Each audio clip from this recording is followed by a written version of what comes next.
연찬양 감사합니다. 우리 하나님 말씀 열왕기상 15장 9절에서 21절까지 있는 말씀을 다 함께 찾겠습니다. 열왕기상 15장 9절에서 21절까지 한 절씩 교독하겠습니다.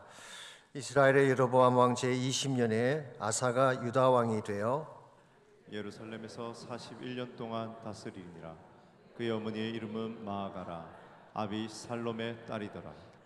아사가 그의 조상 다윗같이 여호와 보시기에 정직하게 행하여 남색하는 자를 그 땅에서 쫓아내고 그의 조상들이 지은 모든 우상을 없애고 또 그의 어머니 마아가가 히못으로 나세라상을 만들었으므로 태후의 위를 폐하고 그 우상을 찍어 기드론 시냇가에 불살랐으나 다만 산당은 없애지 아니하니라. 그러나 아사의 마음이 일평생 여호와 앞에 온전하였으며 그가 그의 아버지가 성별한 것과 자기가 성별한 것을 여호와의 성전에 받들어 드렸으니 곧 은과 금과 그릇들이더라. 아사와 이스라엘의 왕 아사 사이에 일생 동안 전쟁이 있으니라. 이스라엘의 왕 바하사가 유다를 치러 올라와서 라마를 건축하여 사람을 유다 왕 아사와 왕래하지 못하게 하려 한지라. 아사가 여호와의 성전 곳간과 왕궁 곳간에 남은 은금을 모두 가져다가 그 신하의 손에 넘겨 다메섹에 거주하고 있는 아람의 왕 헤시온의 손자 다브림몬의 아들 베나닷에게 보내며 이르되 너와 당신 사이에 약조가 있고 내 아버지와 당신의 아버지 사이에도 있었느니라. 내가 당신에게 은금 예물을 보냈으니 와서 이스라엘의 왕 바하사와 세운 약조를 깨뜨려서 그가 나를 떠나게 하라 하며 베나닷이 아사 왕의 말을 듣고 그의 군대 지휘관들을 보내 이스라엘 성읍들을 치되 이온과 단과 아벨벤마가와 긴네렛 온 땅과 납달리 온 땅을 쳤더니 우리 21절 다 같이 읽습니다. 바하사가 듣고 라마를 건축하는 일을 중단하고 디르사에 거주하니라. 아멘. 우리의 삶을 움직이는 것은 마음입니다. 그러므로 마음의 중심을 무엇이 장악하느냐가 중요한 것입니다. 마음의 주인이 누구냐에 따라 삶의 열매가 달라지기 때문이죠. 무엇이 우리의 마음을 장악할 때 가장 삶이 아름답고 열매가 풍성하게 될까요? 19세기 영국의 작가인 로버트 루이스 스티븐슨이라는 사람이 쓴 작품 중에 지킬 박사와 하이드 씨라는 유명한 소설이 있죠. 나중에 미국에서 뮤지컬로 만들어져서 브로드웨이에서 수십 번 공연된 유명한 작품이기도 합니다만은 그 소설의 주인공은 헨리 지킬이라고 하는 영국의 의사입니다. 존경받는 유능한 의사요 과학자이기도 했습니다. 그런데 그의 아버지가 정신질환을 앓고 있었기 때문에 아버지를 위해 인간의 마음속에 있는 선과 악을 분리하는 연구를 하게 됩니다. 연구가 거의 완성이 되어서 임상실험을 할 단계가 되었을 때 병원의 이사들이 반대하는 바람에 연구를 중단할 수밖에 없게 됐습니다. 그때 지킬 박사는 심한 좌절감과 분노 속에서 자신이 연구한 그 약을 자신에게 투여를 했습니다. 그 결과 자신 속에 하이드라고 하는 또 하나의 자아가 형성이 된 것입니다. 그래서 낮에는 사람들의 병을 고치는 존경받는 의사로 살고 밤만 되면 하이드로 변해서 연쇄살인을 하는 악마가 된 것입니다. 자신의 연구를 반대하던 이사들을 하나씩 살해하는 그런 일을 했습니다. 이와 같은 이중적인 삶이 얼마나 힘들었겠습니까? 그래서 지킬 박사가 자기 안에 있는 하이드를 몰아내려고 무던히 노력했지만 결국 몰아내지 못합니다. 나중에 자신의 약혼녀와 결혼식을 하던 날 다시 하이드로 변하는 자신을 보면서 자기 친구의 칼에 몸을 던져서 스스로 죽음으로 생을 마치게 된다는 그런 스토리였습니다. 이 작품이 처음 소개되었을 때 영국과 미국에서 엄청난 반향을 일으켰습니다. 소설의 내용이 지금 보지 못한 특이한 설정이었기 때문입니다. 그래서 누군가가 스티븐슨에게 질문을 했습니다. 이 기가 막힌 아이디어를 어디에서 얻은 것이냐? 그때 스티븐슨이 이렇게 대답을 했습니다. I learned it from my own nature. 내 자신의 본성에서 이것을 배웠습니다.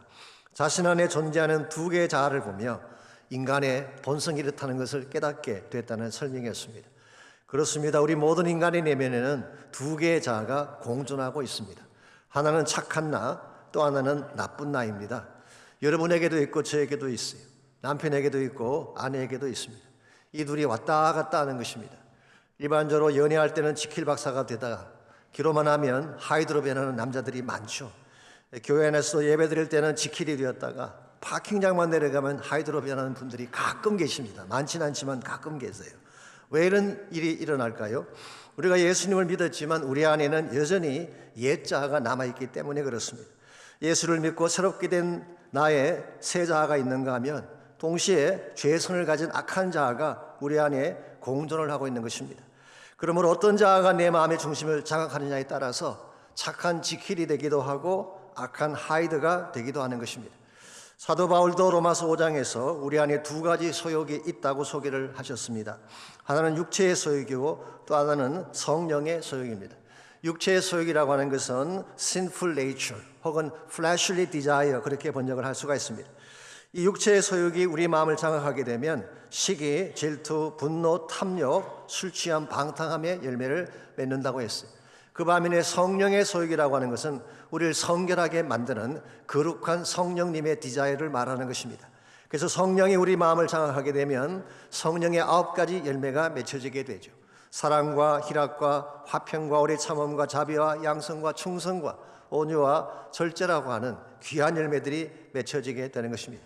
이런 면에서 우리의 마음을, 우리 삶을 진실로 아름답게 존귀하게 만들려면 우리 안에 누가 계셔야 될까요? 성령께서 계셔야 됩니다. 하나님이 나의 마음을 장악하실 때에 우리 마음이 최선의 삶이 되고 가장 아름답게 되는 것입니다. 여러분의 마음 중심에는 무엇이 있는지요? 무엇이 여러분의 마음을 장악하는 가운데에 살고 계시는지요? 여러분과 제가 하나님을 마음에 모셔야지 최선의 삶이 주어지는데 어떻게 하면 하나님을 내 마음 중심에 모심으로 하나님이 가장 기뻐하시고 인정하시는 아름다운 삶을 살아갈 수 있을지 오늘 같이 읽은 본문을 중심으로 이것을 함께 정리해 보려고 합니다. 오늘 같이 봉독한 본문에 보시면은 유다왕 아사의 행적이 기록되어 있습니다. 이 아사의 삶은 두 개의 자아를 보여준 전형적인 케이스다 그렇게 소개할 수가 있겠습니다. 아사는 아비암의 아들로서 아비암이 재위 3년 만에 세상을 떠나게 되자 어린 나이에 왕이 된 사람입니다. 10절 말씀 보시면은 예루살렘에서 41년 동안 다스리니라 그의 어머니의 이름은 마아가라 아비살롬의 딸이더라라고 했습니다. 이 아사는 왕이 된 후에 41년 동안 예루살렘을 통치했습니다. 역대 유다 왕 가운데의 세 번째로 긴 기간입니다. 참고로 므낫세가 55년 동안 재위했고 우시아가 52년 그리고 아사가 세 번째로 오랫동안 41년 동안 통치를 한 것입니다. 한 가지 문제가 있죠. 그의 어머니가 마아가라고 소개를 하고 있습니다.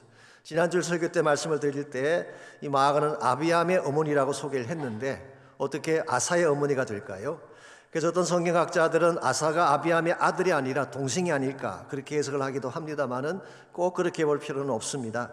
히브리 사람들은 아버지와 할아버지, 어머니와 할머니를 특별하게 구별하지 않습니다. 그러므로 오늘 본문의 마아가는 정확하게 말하면 아사의 할머니죠. 실제로 NIV 성경을 비롯한 대다수 영어 성경들은 그랜마더라고 아예 번역을 해놓았습니다. 아마도 아사가 어린 나이에 왕이 되었기 때문에 할머니였던 마아가가 섭정을 했던 것 같습니다. 13절 말씀에 의하면 이 마아가를 태후라고 소개를 했는데요. 우리 시로 표현하자면 대왕 대비 마마가 되는 것입니다. 대단히 영향력이 큰 그런 존재이죠. 그런데 이 마아가가 아세라 우상을 섬기는 일에 앞장섰다고 오늘 성경은 밝히고 있습니다. 이렇게 정리를 해보면 아사가 통치했던 통치의 여건이 그렇게 좋았던 것 같지는 않습니다. 어린 나이에 왕이 됐습니다. 그리고 막강한 힘을 자랑하는 그 마아가 할머니가 아세라 우상을 섬기는 가운데에 통치를 했어요. 그럼에도 불구하고 11절 말씀 보시면은 오늘 성경은 아사의 행적을 이렇게 평가하고 있습니다. 아사가 그의 조상 다윗같이 여호와 보시기에 정직하게 행하였다. 역사가가 다윗같이라고 표현하면 다 된 것입니다. 이 최상의 평가를 내린 것이죠. 실제로 12절에서 15절까지를 보시면은 그가 했던 좋은 행적들이 나열이 되어 있습니다. 르호보암과 아비암이 망쳐놓았던 나라를 다시 뒤집는 영적 개혁을 한 것입니다. 12절 말씀 보시면은 남색하는 자들을 쫓아내고 조상들이 지은 모든 우상을 없애버렸다고 했습니다. 그 유다에 살고 있던 남창들을 다 쫓아내고 조상들이 만들었던 우상을 다 제거한 것입니다. 13절 심지어 마아가가 대왕 대비 마마입니다마는 마아가가 아세라 우상을 섬겼기 때문에 태우의 직을 박탈하고 그녀가 세웠던 아세라 우상을 찍어서 기드론 시내가에 불태워버렸다고 했습니다. 이건 실로 대단한 용기가 아닐 수가 없습니다. 사학을 좋아하시는 분들은 잘 아시겠지만 대왕 대비를 친다는 것은 아무리 왕이라고 할지라도 쉬운 일이 아니죠. 오랫동안 권력의 뿌리를 내리고 있는 실권 세력을 어떻게 쳐낼 수가 있겠어요. 그런데 아사는 이것을 해낸 것입니다. 14절 말씀 보시면 다만 산당을 없애지 아니한 것이 조금 마음에 걸리긴 하지만 그래도 그의 전반적인 행적은 여호와 앞에 온전했다, 그렇게 기록하고 있습니다. 사실 이것이 유다 역사상 최초의 종교개혁입니다. 우상을 척결하고 깨끗한 나라를 세우기 위한 레포메이션, 이것을 아사가 행한 것입니다. 이와 같은 아사의 행적은 누가 보아도 잘한 것이고 그는 선하고 착한 왕임이 분명합니다. 그런데 이 착하고 선한 아사 왕이 북왕국의 바사가 유다를 침공해오자 망령된 행동을 취하게 됩니다. 16절과 17절입니다. 아사와 이스라엘 왕 바하사 사이에 일생 동안 전쟁이 있으니라. 이스라엘의 왕 바하사가 유다를 치러 올라와서 라마를 건축하여 사람을 유다 왕 아사와 왕래하지 못하게 하려한지라. 여기 보시면은 북왕국의 왕인 바하사가 라마를 건축하려고 했다. 이 라마라고 하는 지역은 원래 베냐민 지파에 속한 땅이긴 합니다만은 예루살렘 북쪽 6km밖에 안 떨어진 아주 예루살렘에서 가까운 지경에 있는 그런 전략적인 도시입니다. 여기에 만일 성을 건축하게 된다면 남쪽 유다로서는 굉장히 위협적인 사건이 아닐 수가 없죠. 그래서 이것을 막기 위해서, 바하사의 위협을 물리치기 위해서 아사가 무슨 일을 했나요? 18절 말씀에 그것이 나와 있습니다. 아사가 여호와의 성전 곳간과 왕궁 곳간에 남은 언금을 모두 가져다가 그 신하의 손에 넘겨 다메섹에 거주하고 있는 아람의 왕 헤세온의 손자 다머림몬의 아들 벤하단에게 보냈다고 했어요. 여기서 아사는 두 가지 잘못을 범합니다. 첫째는 여호와의 성전 곳간에 있는 언금을 자기 마음대로 사용한 것이죠. 이건 잘못입니다. 물론 여기에는 은과 금을 15절 말씀에 의하면 자신이 모아서 성전에 드린 것입니다. 그럴지라도 일단 성전에 드려진 것은 자기 마음대로 하면 안 됩니다. 그것은 하나님께 드려진 성물이기 때문이죠. 내가 드렸으니 내 마음대로 쓰자, 이건 잘못된 자세인 것입니다. 한국의 어떤 교회에서 성도님 한 분이 교회가 못마땅했던지 교회를 떠나시면서 그동안 헌금한 거 다 내놓아라, 그런 말을 했다는 이야기를 들은 적이 있긴 합니다만은 말도 안 되는 그런 이야기죠. 하나님께 드려진 은과 금은 아무리 왕이라고 할지라도 자기 마음대로 쓰면 안 되는 것입니다. 그런데 아사는 이것을 자기 마음대로 이방 왕에게 넘겨주었어요. 두 번째로 아사는 위기 때 하나님을 의지하지 않고 아람 왕 벤하닷을 의지했습니다. 여로보암이 침공해 왔을 때 하나님이 얼마나 도우셨어요. 막강한 그들의 군대를 다 물리치고 그들을 건져주었는데 이제 와서 하나님이 아닌 이방 왕에게 도움을 요청했다고 하는 것은 하나님을 경멸하는 자세가 아닐 수 없습니다. 그런데 한 가지 더 기가 막힌 것이 있습니다. 오늘 본문에는 나와 있지 않습니다만은 같은 내용을 적고 있는 역대하 16장에 보시면은 이와 같은 아사의 행동을 책망하는 선견자 하나니에게 경로를 합니다. 그리고 그를 감옥에 가두어 버렸어요. 히브리 원문을 보게 되면 그냥 감옥이 아니라 고문을 행하는 그런 감옥에 쳐넣었다고 되어 있습니다. 뿐만 아니라 그에게 동조하는 백성들을 학대했어요. brutally oppressed. 이것은 아주 잔혹하게 압제를 가한 것입니다. 여러분, 일반적으로 이것은 아주 악한 왕들이 행하는 전형적인 행동이죠. 하나님을 경멸하고 성전의 성물을 오용하고 잘못을 지적하는 선견자를 투옥시켜버리고 무고한 백성을 압제하는 이런 악한 왕들이 행하는 전형인데 이것을 아사가 행한 것입니다. 이 대목에서 우리 마음속에 떠오르는 질문이 하나 있습니다. 어떻게 동일한 아사가 이처럼 다른 면모를 보일 수 있냐는 것입니다. 우상을 타파하고 부패한 나라를 정결케 했던 리포머가 어떻게 하나님을 경멸하고 진실을 말하는 자들을 투옥시키는 악한 일을 할 수 있냐는 것이죠. 그런데 여러분, 이것이 우리 모든 인간이 가지고 있는 인간의 실존의 모습입니다. 우리의 마음을 무엇이 자각하는 자라서 얼마든지 다른 자아를 표출할 수가 있는 것입니다. 교만과 자만이 자신의 마음을 장악하게 되면 더럽고 누추한 자아가 튀어나오게 되어 있어요. 그러나 하나님이 그 마음의 중심을 장악하게 되면 거룩하고 성결된 자아가 나타나는 것입니다. 그래서 똑같은 아사일지라도 하나님이 주인일 때는 착한 아사가 되고 이것을 아사 A라고 부른다면 자신이 주인이 될 때는 나쁜 아사, 이것을 아사 B라고 표현해 볼 수가 있겠습니다. 성경의 인물들을 연구해 보게 되면요, 모든 인물들이 A와 B가 있어요. 노아 A는 말씀에 순종해서 방주를 만들었던 노아, 이게 노아 A입니다. 그 반면에 노아 B가 있어요. 술 먹고 잠자다가 하체를 드러낸 노아, 이건 노아 B죠. 모세 A는 출애굽을 이끌고 믿음으로 홍해를 건너간 그 모세입니다. 그 반면에 모세 B는 화가 난다고 십계명판을 깨뜨려 버리고 반석을 지팡이로 내려쳤던 모세, 이게 모세 B예요. 다윗의 경우도 마찬가지죠. 다윗 A는 믿음으로 골리앗을 물리치고 유다 왕들을 쫓겨다니면서도 찬양을 부르던 다윗, 이게 다윗 A예요.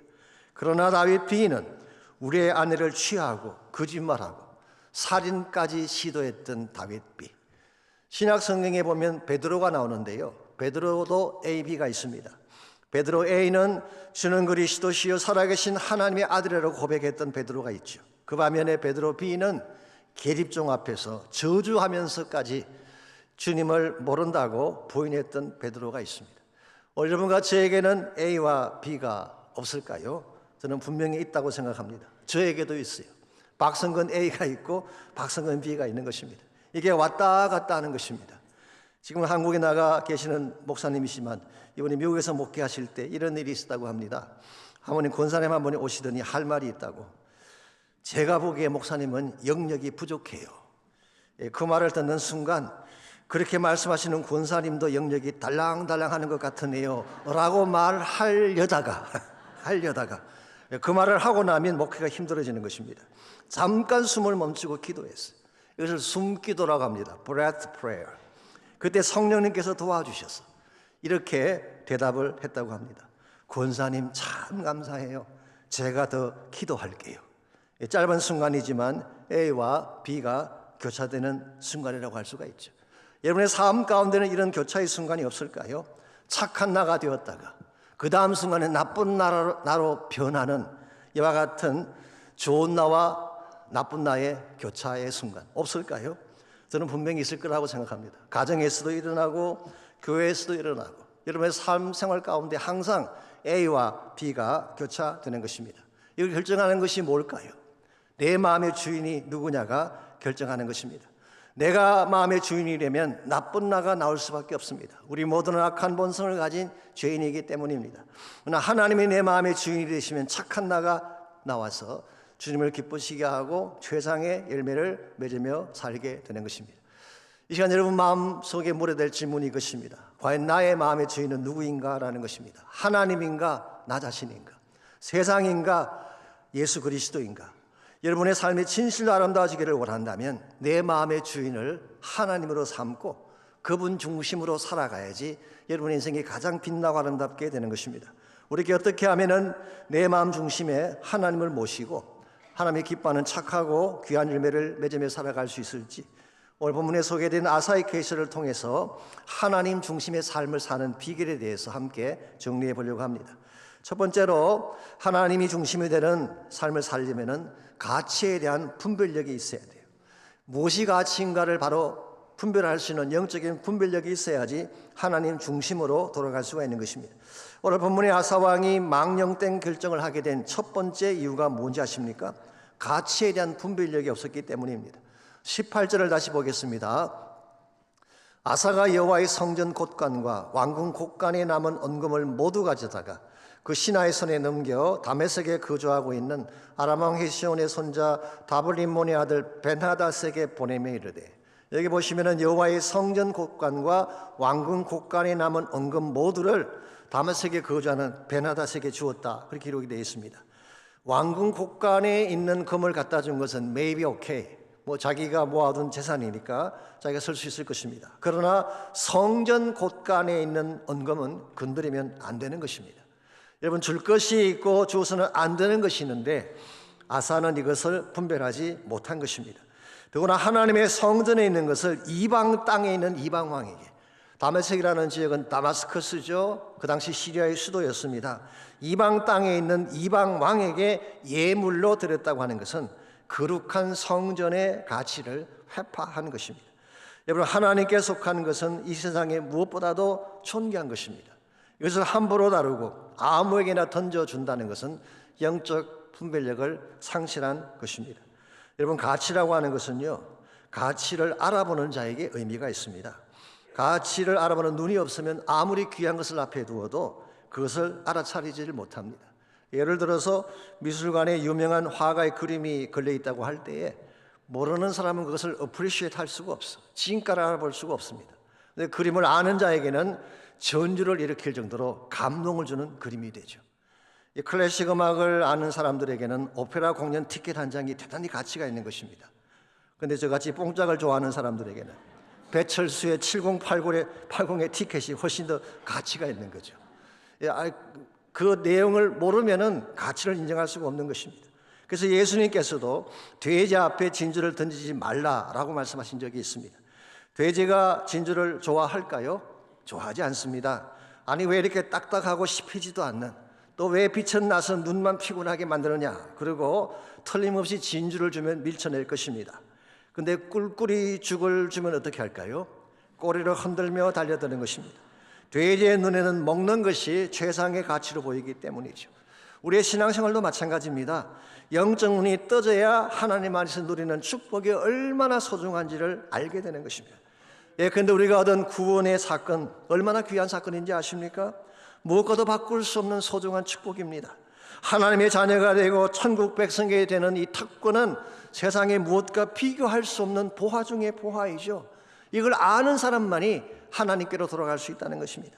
기도의 특권 얼마나 귀한 것입니까? 하나님께 나아가 직접 주의 은혜의 보좌 앞에 나가 기도한다는 것은 대단한 특권입니다.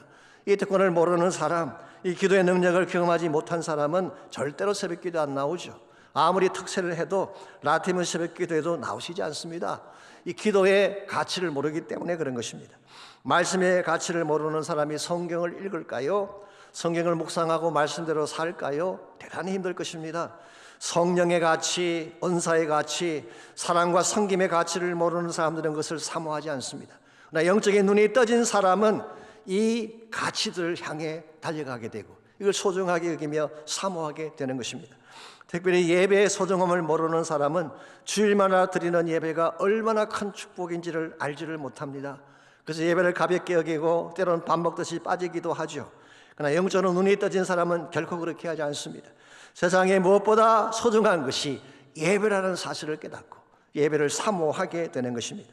다윗은 일찍 이 사실을 깨달았어요. 그렇기 때문에 그는 유다 광야를 방황할 때에 그의 마음속에 품었던 한 가지 소원을 다음과 같이 고백을 한 적이 있습니다. 시편 27편 4절입니다. 내가 여호와께 바라는 한 가지 일, 그것을 구하리니 곧 내가 내 평생의 여호와의 집에 살면서 여호와의 아름다움을 바라보며 그의 성전에서 사모하는 그것이다. One thing I've desired of the Lord. 내가 하나님을 향해 가지고 있는 한 가지 desire, 한 가지 소원이 있습니다. 그게 뭐냐? That I may dwell in the house of the Lord. 여호와의 집에 거하면서 Behold the beauty of the Lord. 여호와의 아름다움을 보는 것이다. 다윗은 평소에 성소 곁에 있을 때는 이 성소가 얼마나 귀하다는 것을 몰랐어요.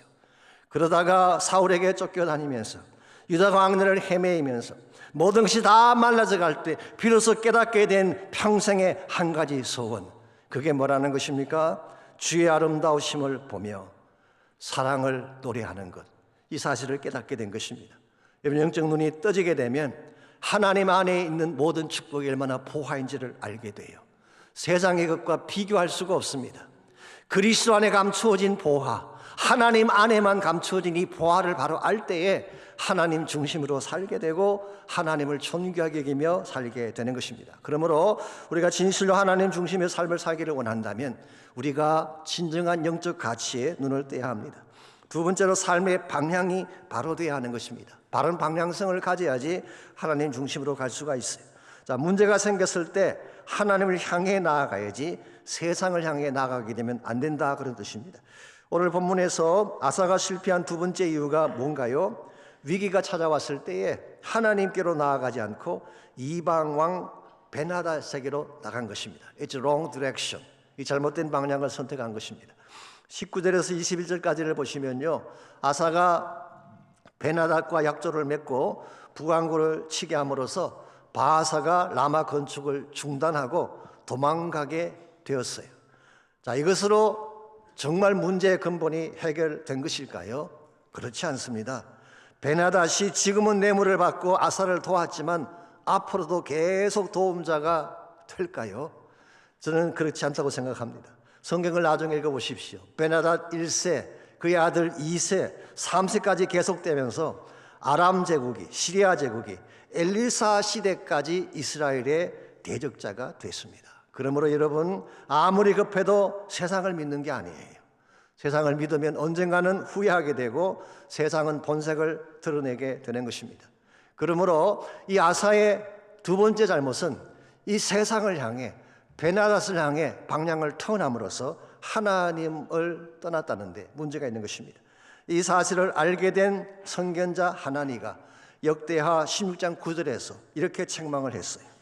여호와의 눈은 온 땅을 두루 감찰하사 전심으로 자기에게 향하는 자들을 위하여 능력을 베푸시나니 이 일은 왕이 망령 때에 행하였은즉 이후부터는 왕에게 전쟁이 있을 것입니다. 여호와의 눈은 온 땅을 두루 감찰하시면서 어떤 자를 찾고 있다고 했나요? 전심으로 자기에게 향하는 자를 찾고 계신다. Whose hearts are fully committed to him. 그 마음이 하나님에게 fully commit된 사람, 혹은 wholly devoted to him, 완전히 바쳐진 사람에게. Orthodox Jewish Bible이라는 성경이 있는데요, 그 성경은 이렇게 번역을 해놓았어요. Whose heart is shalom toward him. 이 샬렘이라는 말은 샬롬과 같은 어원이다. peaceful, 그렇게 번역할 수 있는 거예요. 그의 마음이 하나님을 향해 평화로운 자, 어떤 불순물이나 찌꺼기가 섞이지 아니한 온전한 마음으로 하나님만 바라보는 자, 이런 자들에게 하나님이 무엇을 베푸신다고 했어요? 능력을 베푸신다고 했습니다. 이 능력은 하늘과 땅의 모든 권세를 가진 능력을 말합니다. 모든 것을 가능케 하고 모든 대적을 진멸시킬 전능자의 능력을 말하는 것입니다. 그런데 아사는 이와 같은 여호와를 의지하지 아니하고 벤하닷을 의지했기 때문에 이후로도 전쟁이 끊어지지 아니할 것이라고 예고하게 된 것입니다. 여러분 기억하십시오. 모든 문제의 해답은 하나님입니다. 하나님 없이 아무리 많은 군사를 동원하고 동맹국을 끌어들인다고 해도 그것으로 인생의 문제는 해결되지 않습니다. 그러나 우리의 전심을 하나님을 향하고 그분만 바라보게 되면 전능하신 하나님이 우리를 위해 일하시는 것입니다. 그런 모든 것은 풀리게 돼 있어요. 저희 교회 일부에 나오시는 장로님 중에 93세 된 장로님이 계십니다. 평생 동안 주님만 바라보며 정말 전심을 주님께 향했던 그런 장로님이신데요, 지난 턱새 때 3주간 동안 하루도 빠지지 않고 턱새 나오셔서 기도를 하셨어요. 그야말로 하나님께 전심을 다하는 그런 장로님. 그런데요, 지난 목요일 방에서 넘어지셔가지고 머리가 바닥에 부딪히게 되면서 피가 철철 나게 됐어요. 급하게 911을 불러서 병원에 입원을 했지만 의식이 없었다고 합니다. 기억을 못해요. 나중에 조금 회복이 되셔서 그 부인 되시는 권사님만 알아보지 아무것도 알아보지 못하는 그런 상태가 됐습니다.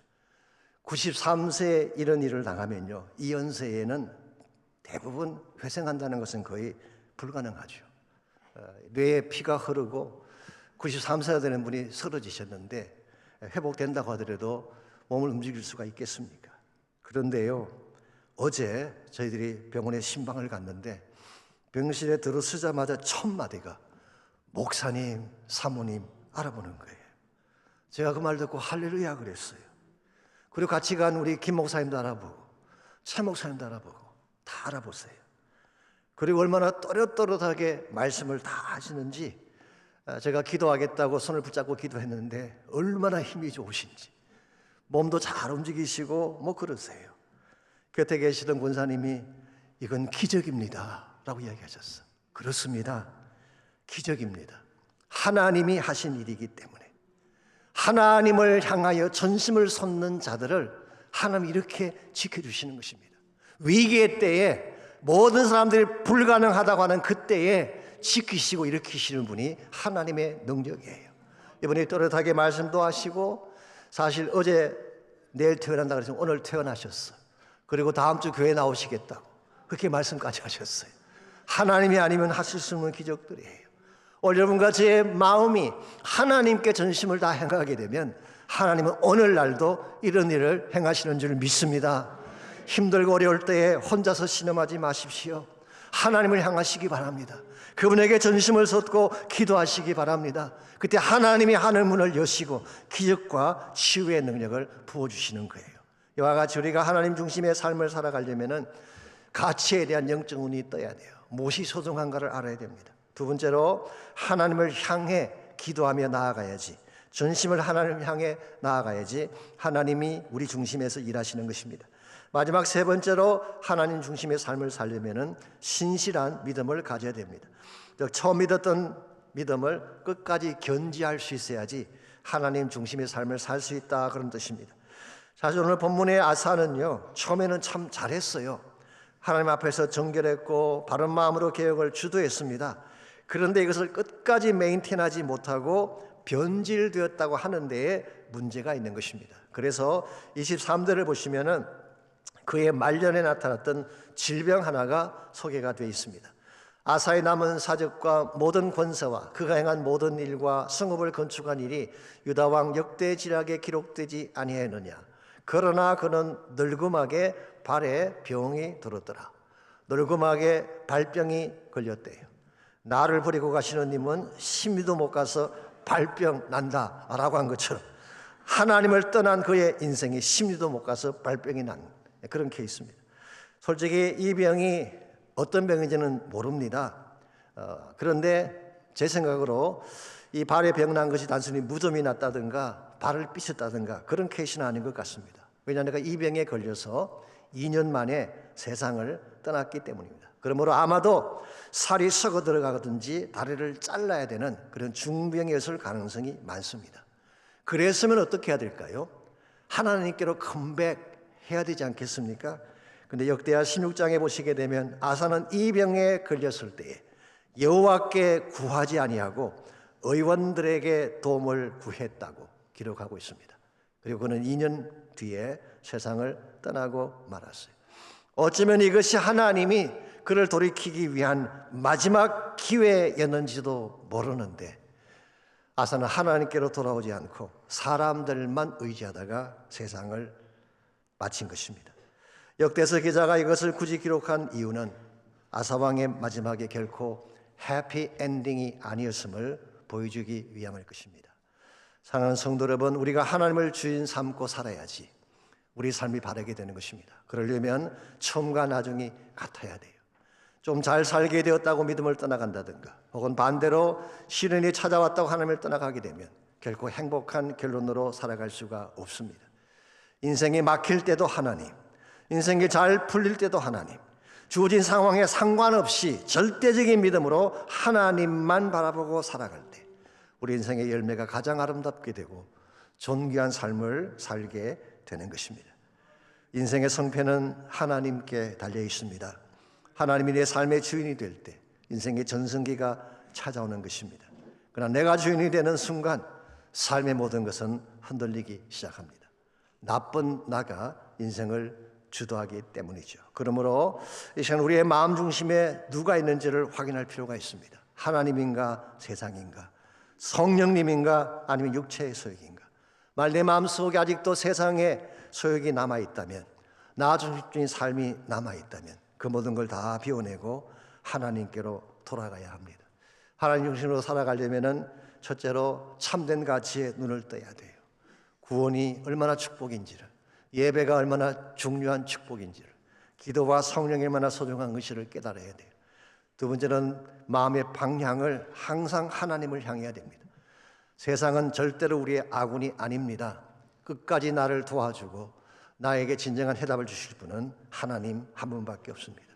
세 번째로 믿음의 신실성을 견지해야 됩니다. 환경 따라 변질되지 말고 세상 따라 흘러가지 말고 처음 붙잡은 믿음 끝까지 견지할 때 하나님은 어떤 상황 가운데서도 우리를 사용해 주시고 우리 인생을 빛나고 존귀하게 만들어 주시는 것입니다. 몇 년 전에 닉 부이치치라고 하는 분이 한국을 방문하고 그분이 쓴 책 플라잉이라는 책, 원래 제목은 Unstoppable이라는 책인데요. 출판 기념회를 한국에서 한 적이 있습니다. 닉 보이치치는 여러분이 아시는 것처럼 태어날 때부터 팔과 다리가 없이 태어난 그런 분이죠.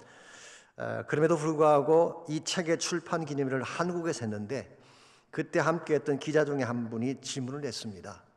전 세계에서 당신의 메시지를 가장 필요로 하는 곳이 어디라고 생각하느냐. 그렇게 물었더니 한치의 주저함도 없이 한국이라고 대답을 했어요. 왜 그러냐고 되물었더니 이렇게 답을 합니다. 한국은 참 잘 사는 나라이지만 OECD 국가 중에 자살률이 가장 높기 때문이라고 이야기했어요. 충격적인 대답이 아닐 수가 없습니다. 경제적으로는 분명히 잘 살고 있는데 문화적으로는 분명히 선진국인데 마음의 내면은 밝지 못하고 행복하지 못함을 지적한 것입니다. 왜 이런 현상이 벌어졌을까요? 하나님을 바라보는 대신에 세상 문화를 보고 물질 문화의 화려함에 우리의 시선을 집중했기 때문에 그런 것입니다. 하나님 바라보지 아니하면 우리 인생의 진정한 축복의 꽃은 피어날 수가 없습니다. 그러나 하나님을 바라보게 되면 그분의 은혜와 비전을 가슴에 품고 살아가게 되면 닉 보이치치 같이 최악의 조건 속에서도 행복자가 되어서 희망의 메시지를 온 땅 끝에 전하며 살 수가 있는 것입니다. 그래서 닉 보이치치가 그 당시 그곳에 모인 사람들에게 이렇게 도전을 했습니다. 믿음의 날개를 달고 with the wings of faith 세상의 중력을 거슬러서 against the gravity of the world 위를 향해 박차고 날아오르십시오. Flying high. 그러면 비록 손발과 팔다리가 없어도 희망이 보이고 길이 보이고 꿈이 보일 수 있습니다. 얼마나 귀한 도전입니까? 환경이 문제가 아닙니다. 우리 육신의 상태도 문제가 아닙니다. 내 마음 중심에 어떤 믿음을 가지고 사느냐가 모든 것을 결정하는 것입니다.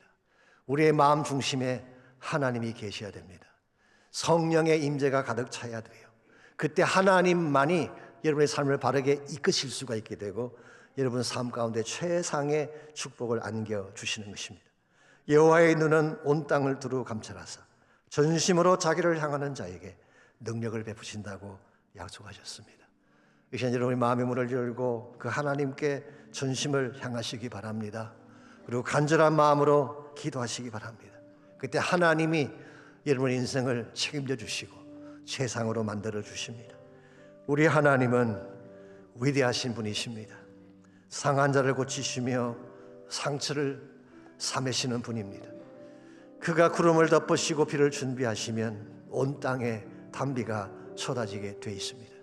메마른 나의 심령 속에도 말라있는 하나님의 교회 속에도 하나님이 비를 쏟아부어 주시면 다시 생기가 살아나고 부흥이 일어나는 것입니다. 우리 아침에 이 주님 만나기를 원합니다. 이 주님께 나오셔서 기도하시기 바랍니다. 이 시간 함께 기도하기를 원하는데요, 내 안에 있는 나를 비워내며 기도하십시오. 교만하며 자만했으며 탐욕과 이기심으로 가득 찬 나의 마음을 다 비워내고 하나님으로 가득 차게 하십시오. 나를 다 비워내고 성령으로 충만케 해주십시오. 기도하시기 바랍니다. 또한 전심을 향해 주를 향하는 자에게 능력을 베푸신다고 약속하셨습니다. 여러분이 가지고 있는 문제가 무엇이든지 여러분이 처한 위기의 상황이 어떠하든지 하나님에게 모든 것을 집중하고 이 아침에 기도하시기 바랍니다. 반드시 능력을 베풀어 주시고 기적을 베풀어 주시고 위기에서 건져내 주실 것입니다. 우리 다 같이 한 목소리를 합심해서 함께 기도하겠습니다. 살아계신 하나님 감사합니다. 이 땅에 그 무엇보다도 예수님 만난 사건이 가장 소중한 사건이요, 주님 안에서 누리는 축복보다 더 아름답고 존귀한 것이 없다는 사실을 깨닫게 하시니 감사합니다. 오늘 아침에 우리 마음속에 아직도 내가 남아있다면, 세상이 남아있다면 그 모든 것들을 다 비워내게 하시고 그리스도로 가득 찬 삶, 하나님으로 가득 찬 삶을 살도록 인도하여 주시기를 원합니다. 내 안에 이제 내가 사는 것이 아니라 그리스도께서 사시는 삶을 살게 하셔서 하나님 사이에 기적을 행하고 주님의 권세와 능력을 체험하며 살아갈 수 있는 우리 모든 주의 백성 되게 하여 주시옵소서.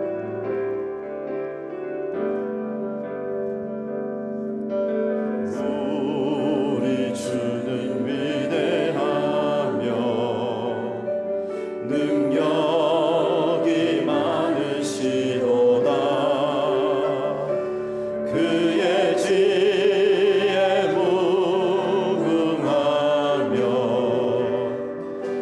인자는 영원하도다. 상한 자를 고치시며 상처를 싸매시도다. 별들의 수를 세시며 이름을 붙이셨도다. 그가 구름으로 하늘을 덮으시며 땅을 위하여 비 준비하시니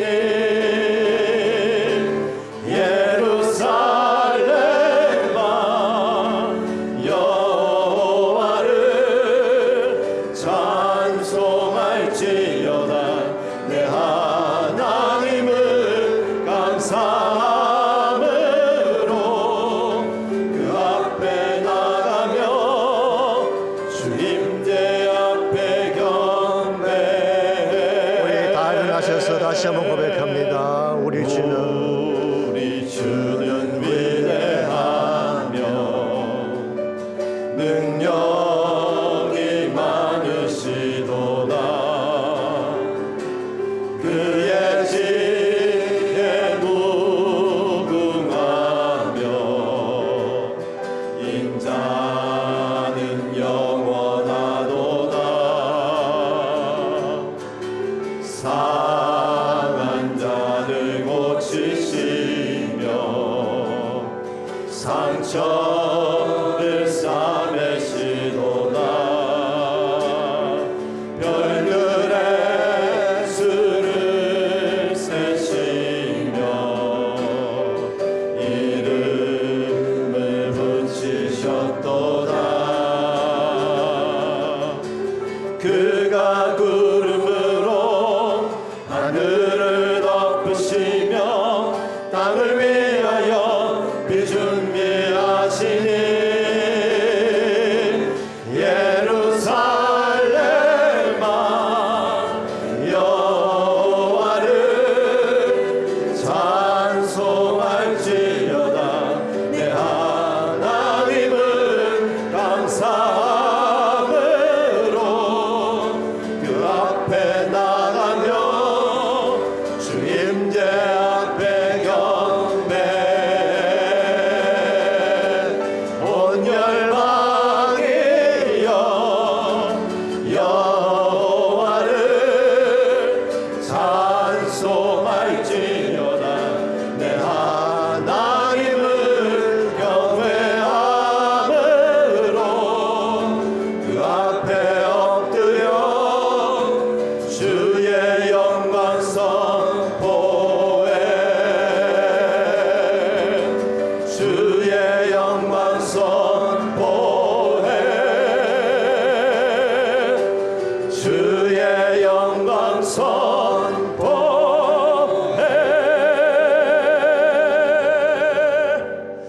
이제는 우리 구주 예수 그리스도의 은혜와 하나님 아버지의 무한하신 사랑하심과 성령님의 충만한 능력의 임재하심이 예배를 마치고 돌아가는 모든 성도 한 분 한 분에게 그들의 가정과 삶의 터전과 자녀들과 자손들 위해 이제로부터 주님 다시 오시는 그날까지 항상 함께 하시기를 예수님의 이름으로 간절히 축원하옵나이다. 아멘.